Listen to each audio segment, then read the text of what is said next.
Quacks are everywhere. There are quacks everywhere. What is a quack? So far, it is very common that a lot of people have considered quacks those who are in holistic and spiritual medicine, and that is because people want to see a tangible result. It's very transactional. They want to see something given right away. So people will oftentimes consider any of those who are in that type of work a quack. What a quack really is anybody who is in some type of line of work or offering some type of service or information or anything that it is not a part of their purpose and they do not have authority over. Now, chiropractors are very often associated with quackery as well, but the truth is our spine is like our guitar, and when our guitar is out of tune, our music, our world, our reality, everything's going to be out of tune. And this is not only, this is physical, it's also emotional and psychological. So there is a lot to our spine, and because there are people who are not in their purpose, a lot of times, people will say that they're quacks. If you get onto a plane and there's a pilot who comes on the thing and is like, you know what, I'm actually not a pilot. I know how to fly a plane, but this isn't really my job. It's not what I do, so I'm just going to go for it. You'd be like, I don't want to be on a plane with you, right? Like, I don't want you to fly this plane. Just because you can doesn't mean you should. And there's a lot of people who are in jobs and careers that just because they can doesn't mean they should, or they were otherwise led to it. And this is what happens when we're raised in a society, a fatherless society. Yes, ultimately it comes down to our Heavenly Father. This is who teaches us identity, but it's also in the home. And this begins very young.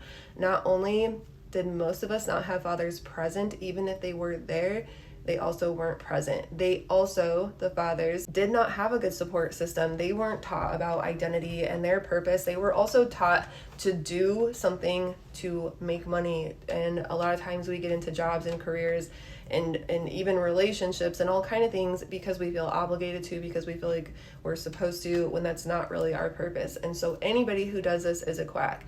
Now, I can see why people may call chiropractors a quack, because now, my first experience with a chiropractor, I already believed in it. I was already far on this path, but God led me to a chiropractor, and this chiropractor is an absolute Jedi. I am not even joking. He's like martial art master. This man is in his line of work. Like, he came here to do this, and he's built a whole business off of this. People can build businesses off things that they aren't meant to do. This man knows what he is doing. He takes it very seriously. He will not work on you the first time, meeting you or anything. You have to have a consultation and a whole thing. He knows his stuff inside and out, physically, intuitively. Okay, so I was very fortunate, and I knew, because I trusted him, I probably should never go to another chiropractor for convenience reasons or anything like that, and I did. So when I didn't live over there anymore, I lived like 45 minutes away. There was another time I lived like over an hour away. I should have made the appointment and made the trek. There were 2 times, maybe over like an 8-year period of time, where I didn't.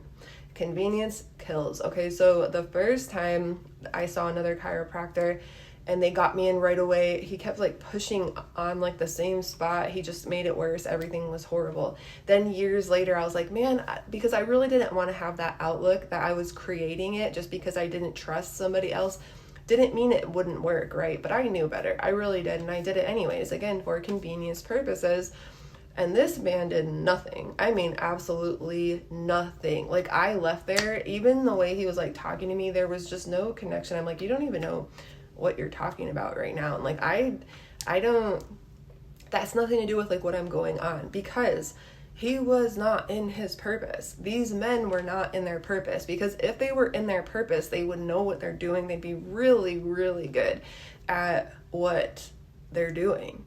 So anybody who is in any type of line of work that does not belong there is a quack. I work with identity analysis. That is about coming together into who you are. The identity is fluid. This doesn't mean that you're stuck in one job your entire life. It's not about just the product or service. If you were to produce mattresses and you sell mattresses, it's not just the product. What does the mattress do? The mattress offers a place to sleep, a place to recoup, to recover, and it is absolutely necessary for health. There's a lot to it. Now, somebody who's not in their purpose but is doing it simply for money, just because they can, doesn't mean they should, or they'll produce mattresses with some really awful materials. These materials can be harmful and cause health issues because they're not in their purpose. And when you are in your purpose, God and the universe supplies you with what it is you need for your purpose. So you don't have to worry about not making money when you're in your purpose. Okay, so ultimately this comes down to identity and separation from that trust and that intimate relationship, of course, with our Heavenly Father. And especially if we didn't have that at home with our own fathers. And again, I guarantee, didn't have that either, because we were raised in a society that tells us you need to do this to make money. This is you have to do to get you by, even though it goes against your own will and your own inner knowing. And that is self-betrayal. So a quack is not only betraying other people, they're betraying themselves. Spinal health is extremely undervalued. Our spinal health is everything. That is not only the neck of our guitar. If we're trying to, our song of the universe is going to be out of tune when our vertebrae are out of tune. And not only that, the oil, the spinal fluid that goes up and down our spine is also a way that God communicates with us. And then yes, it can manifest as physical symptoms, not only psychological, which is our mental health, and spiritual, which is emotional, but physical. So if you have, let's say, a cervical vertebrae that's out of alignment, this may manifest ear, nose, and throat, jaw, maybe even vision and eyesight type of thing. When you go down lower, there can be urinary problems, for example. That's one thing that's really common. All of the vertebrae of our spine are like a portal into different parts and areas of our body and of our life. So this is also absolutely, our spinal health is our youth.